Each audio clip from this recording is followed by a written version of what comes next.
Involved in planning a camera setup? Yes, well, I mean, a director always, as I said, settles where the camera's going, basically, but I mean, well, with discussion, but I mean, basically it's his option. Pat was very heavily involved with everything, actually. I mean, it was, in a sense, a one-man band.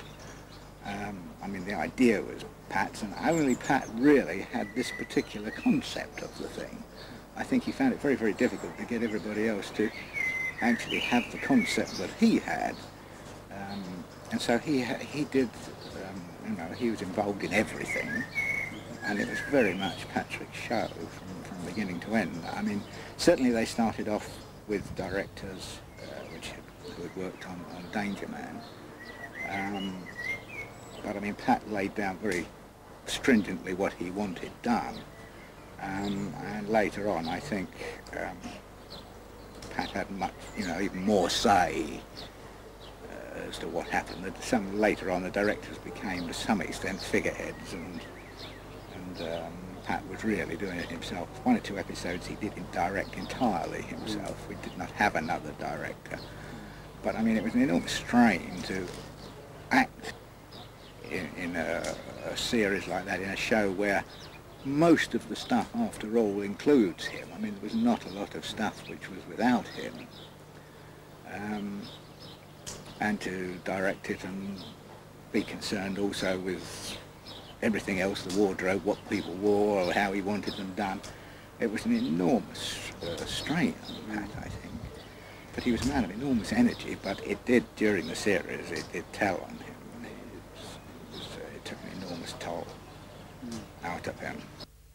Can you remember Robert Monks? Bob Monks really did the second unit. Right.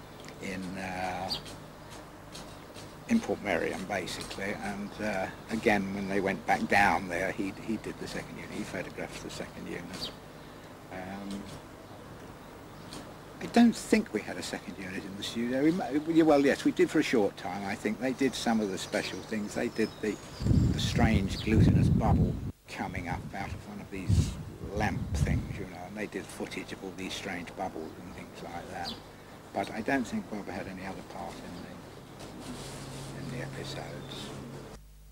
What can you recall of the studio settings? The permanent sets, of course. There were two permanent sets.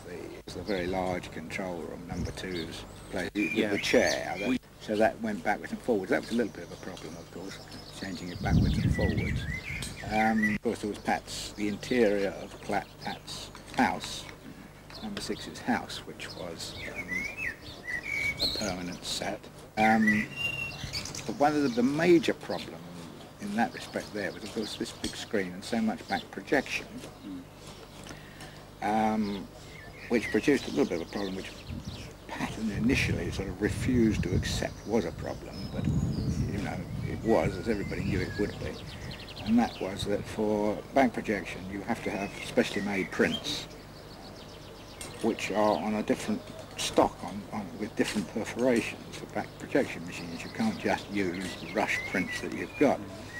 Now that wasn't too difficult with some of the stuff that had been shot in Port Merion, because there was time. Prints made, very fine grain, they can control the contrast on very carefully, and it has to be very, very good quality, obviously, because the slightest mark or spot on it is going to show in the duplication, and it is produced on stock which has negative perfs. In other words, it has the same sort of perforations that are used in the camera, whereas prints have a different perforation for projectors, but the negative stock, the negative perforations which are used for back projection are used because they are able to make the film much more steady, to get complete steadiness, which doesn't matter on some things, obviously, that the picture's not 100% steady, because if it's a shot from a car, well, it's moving about anyway.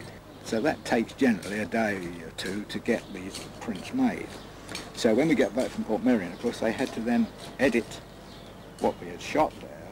They had to choose what they wanted to show on the screen, cut the footage, and then have the special prints made. Well, that but that all takes a few days. Now, that was all right, as I say, for Port Miriam, because the stuff did exist, so provided they could make up their mind on the exact stuff they wanted to show and the lengths of it, and this was a problem, of course, because so often during these scenes there are things where number 2 presses a button and the scene changes and things like that, so they had to edit it and cut the right lengths, knowing how it was going to fit the scene we were about to shoot. But when we got to some of the other things where what was on the screen was stuff being shot in the studio in one of the other sets, this presented more of a problem, because Pat would sometimes say, well, I want to shoot that tomorrow.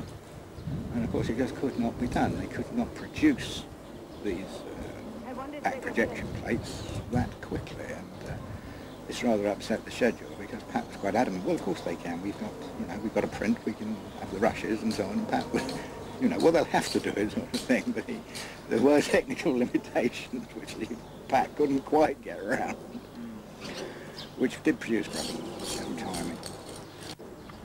The stools that went up and down in the set that the little butler appeared on and things like that, they occasionally gave trouble. Not a lot occasionally. No, basically, I don't think we did. I mean, things like doors which opened themselves and so on are very simple operations, and nothing like that ever gave real trouble, I don't think. No.